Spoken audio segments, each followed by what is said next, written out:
What's up, guys? This is Coach Grant with First Down Training, and today we're going to be breaking down how you can be the best quarterback on your team and be the starting quarterback on your team. So I hope this video helps you guys out. Hope it can teach you a few new things. But also, fellas, if you're a QB and you guys would like to train with us this offseason, we are going to be traveling out to 15 different cities across the country for 2-day-long QB and wide receiver training camps. So next up on our camp tour, we'll be coming out to San Francisco. That camp is sold out, but then we'll be heading out to Orlando, Phoenix, Arizona, Charlotte, Dallas, the DMV, St. Louis, Honolulu, Boston, Cleveland, Austin, Seattle, Newark, Denver, and Los Angeles, California. So if you guys want some more information on that, how you can sign up, what you'll be getting access to at these camps, check out that very first link in the description below. Let's get started with this video. So now, I think to be a modern-day starting quarterback, whether your goal is to play in college, whether your goal is to play in high school, or just to start on your team currently, you have to be able to extend the play. So what do I mean by extending the play? So we're looking at this clip here from Caleb Williams, right? Arguably the best quarterback in college football.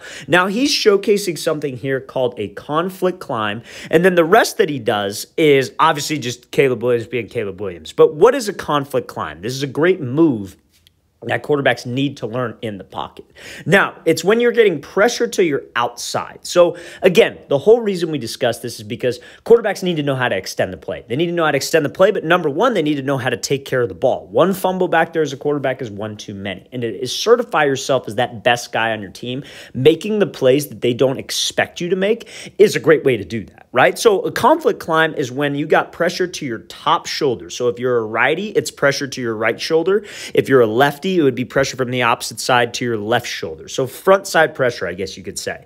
Now, a conflict climb is when you step through with your back foot and you put your body between the defender and the ball. This is a movement that I work with all my quarterbacks because this is something that's going to help you get out of trouble, be able to extend the play, but also protect the ball, right? How many of you have seen quarterbacks probably before like work drills where they're in t-shirts and shorts and they're mimicking like they're getting pressure to the outside and they'll step up, but they'll just swing the ball and dip the ball down, right? They just move the football. This defensive end position gets bigger, faster, stronger every single year. So if you just dip the ball down, do you think that's going to protect the ball from a guy this size? Probably not. He's probably still going to be able to get a hand on it, still be able to grab us. So the conflict climb is a great way to do that. Now, after the conflict climb, this is where the extending the play thing comes into play. Now, when he does this climb, he gets out of the pocket, looking downfield, makes two more guys miss, and then he's able to make this throw on the run. Now, do you have to do all of that? No. 100% do not have to do all that. Some of you might be sitting there thinking, man, I don't have that kind of athleticism. I can't make plays like that. And trust me, fellas, quarterbacks don't need that kind of athleticism. We just have to extend the play. Whether you extend the play for a second, whether you extend the play for 3 seconds like Caleb Williams does right here, that's completely fine. Because when you look at this next example of Tom Brady, watch the movement he does. Conflict climb, but he extends the play for about half a second, and he's able to get the ball to his playmaker. At the end of the day, fellas, our job, we're a point guard. We're a distributor. We are trying to get the ball to the better athletes on the field than me. Whether that's me making the right read and zone read game, we're going to talk about zone reads in a second, whether that's getting the ball out to a bigger receiver, faster receiver, big athletic tight end, I just have to make sure that I extend the play. So you look at Brady, front side pressure again, pressure coming at his top shoulder. Does he just slide and dip the ball? No, he steps through. He puts himself between the defender and the ball. Even if he does get sacked, at least we protected the ball and we didn't turn the ball over. Eliminating turnovers is another key to making sure that you're that starting guy, you're that best guy on your team. You cannot turn the ball over as a quarterback. That should be like you watch the NFL and then you go watch a high school game. You understand the difference between taking care of the ball and being reckless with the ball. Trust me, fellas. So taking care of the ball is number one, but also extending the play is a very big part of this position. And you see, Brady, I guarantee you, I'm willing to bet everything I have that Caleb Williams is a much better athlete than Tom Brady, but they're both doing the same movement, same end result. Caleb Williams just has a little bit more of a fancier way of doing it. You don't need to be that type of quarterback. You don't need to play like Patrick Mahomes, Josh Allen, Lamar Jackson. You could be the own version of yourself that you are. If you're a pocket passer, that's fine. Extending the play is more than just being able to run around for 5 seconds back there. Extending the play is this: taking care of the football, creating extra space, creating extra time, and getting the ball to my playmakers. So that is the first thing that we have to do to be that best quarterback on my team. Okay, so now, second thing to be the best quarterback on your team is going to be eliminating any wasted motion in your throwing motion. So a lot of people ask about the throwing motion. Hey, coach, is this arm angle correct? Is this arm slot correct? Am I holding the ball okay? All these things, right? There are no two quarterbacks in college, no two quarterbacks in the NFL, no two quarterbacks that play high school football that throw the ball the exact same way. You get a lot of quarterback coaches out there that try to make all their quarterbacks look a certain way. You got to do this. You got to take an Aaron Rodgers pop step. You got to throw sidearm. They invent names for arm angles. Everybody throws differently. Everybody has a different body type. Everybody has a different way of playing the position. You have to try to be as efficient as possible with your own motion, with your own mechanics. Now, there are inefficient ways to throw a football, for sure. I'm not saying that. But there's no right or wrong answer. It's a gray area when you're playing this position. But this right here is a perfect example of what you want in terms of your release. So you see Caleb Williams is going through progressions in the pocket, right? Throws this deep post downfield. Now, this is like that NFL type throw back here in the pocket. He's loaded. He's in a good base, but I want you to watch what he does with the football. And this is a problem that I struggled with a lot as a quarterback that got me in a lot of bad habits that made my release slower, is that when I'm going through progressions and when I'm ready to throw, I didn't consistently have that football in a position to where I can throw this thing. So you see, he's holding this thing in the middle of his chest. It's not necessarily wrong. Some quarterbacks like Patrick Mahomes hold it a little bit lower. Some quarterbacks like Peyton Manning hold the ball up a little bit higher. But the one thing that they have in common is that they are able to throw directly from that position. They're going through reads. Okay, first read isn't there. Second read isn't there. Third read's there. And they could just let that thing fire and let that thing go.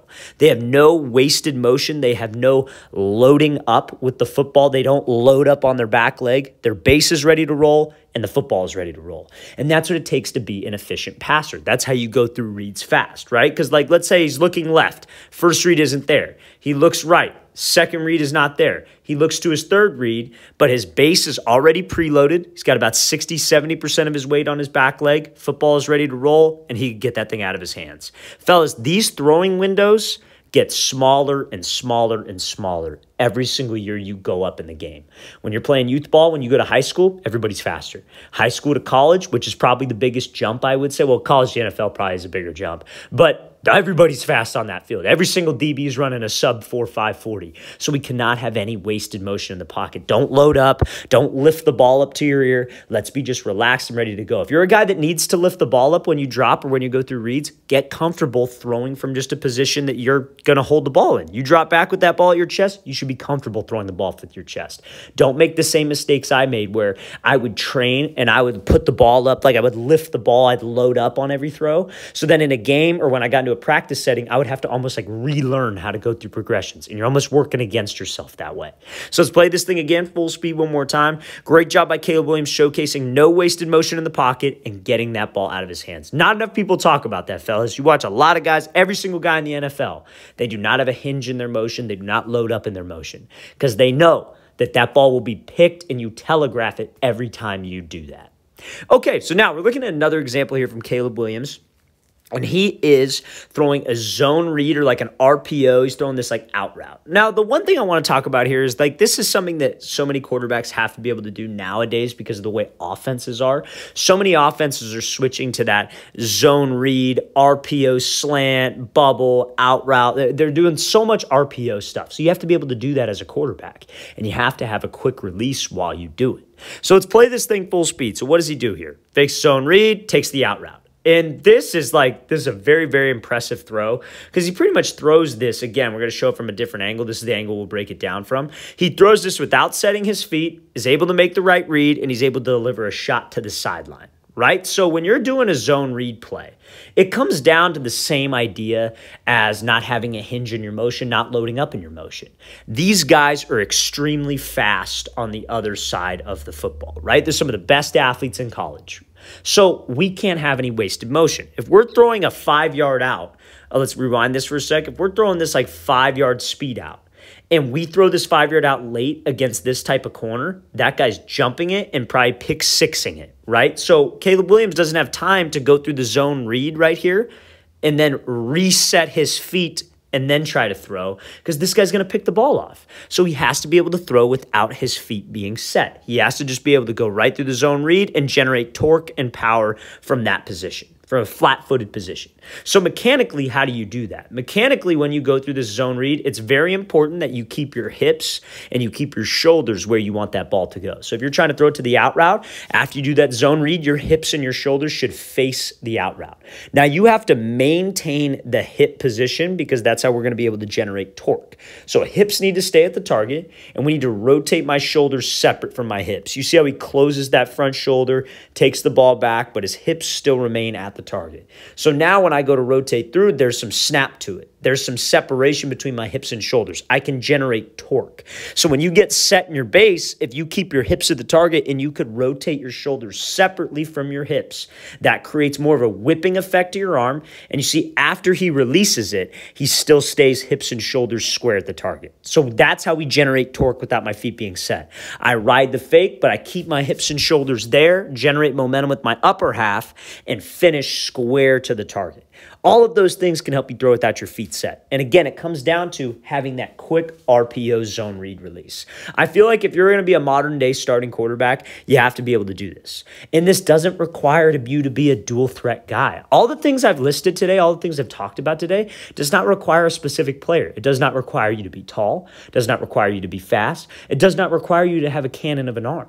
What it requires is you being able to extend the play, you being able to make plays with your feet, you being able to have a quick release, and not have any wasted motion. All of those things any quarterback at any level can work on. Let's play this thing again, full speed one more time. Great job by Caleb Williams showcasing how not to set your feet on this RPO and getting the ball out of his hands. All right, fellas, really want to thank you for watching. I really appreciate it. If you guys have any questions at all, don't hesitate to leave those in the comment section below. Always appreciate the feedback. And again, fellas, if you'd like to train with us in 15 different cities this off season, check out that very first link in the description below. I'll see you guys next time.